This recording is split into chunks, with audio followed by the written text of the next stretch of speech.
आज नवरात्रि का 8वां दिन है। नवरात्रि में 8वें दिन माता महागौरी शक्ति की पूजा की जाती है।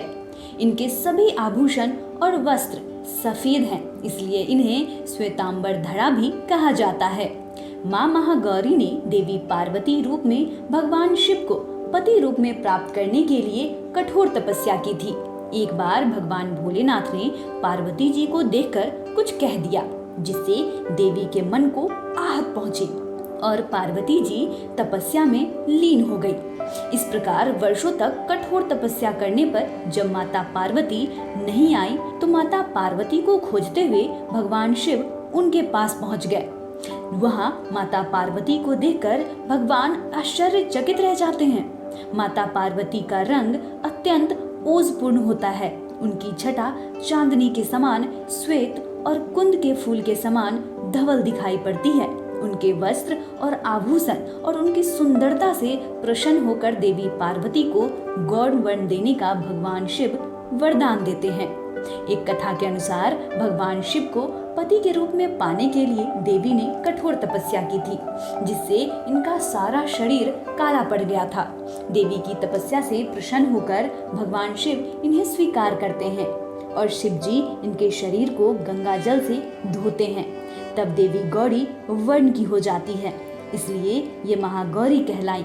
महागौरी रूप में देवी करुणामयी, स्नेहमयी, शांत और मृदुल दिखती है।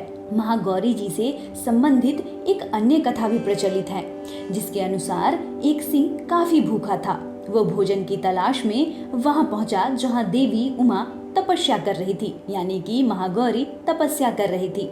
देवी को देखकर सिंह की भूख और बढ़ गई, परंतु वह देवी के तपस्या से उठने का इंतजार करने लगा और वहीं पर बैठ गया। इस इंतजार में वह काफी कमजोर हो गया। देवी जब तप से उठी तो सिंह की दशा देखकर उन्हें उस पर बहुत दया आई और माँ उसे अपना सवारी बना ली, क्योंकि एक प्रकार से उसने भी तपस्या की थी। इसलिए देवी गौरी का वाहन सिंह है। माता की 8वीं शक्ति महागौरी का मंदिर पंजाब के लुधियाना और यूपी के वाराणसी में स्थित है। ऐसी मान्यता है कि देवी महागौरी की पूजा से सिर्फ इस जन्म के ही नहीं बल्कि सारे पुराने पाप भी नष्ट हो जाते हैं और व्यक्ति की सभी समस्याएं दूर हो जाती है। इसलिए माँ दुर्गा के 8वें रूप महागौरी की इतनी आराधना की जाती है। आपने देखा भी होगा कि कोई भी व्यक्ति अगर नवरात्र के 9 दिन उपवास नहीं भी रखते हैं तो वो 8वें दिन जरूर उपवास रखते हैं और इसलिए अष्टमी को लोग अच्छे से नहा धोकर साफ सुथरे वस्त्र पहनकर उपासना माता की जरूर करते हैं। माँ महागौरी की पूजा भक्त अगर सच्चे मन और आत्मा से करे तो माँ महागौरी जरूर प्रसन्न होती है और अपने भक्त पर हर तरीके की कृपा बरसाती है। बस जरूरत है कि आपकी आराधना सच्ची हो और भक्ति में भी सच्चाई हो। इसलिए माँ महागौरी काफी दयालु भी कहलाती हैं।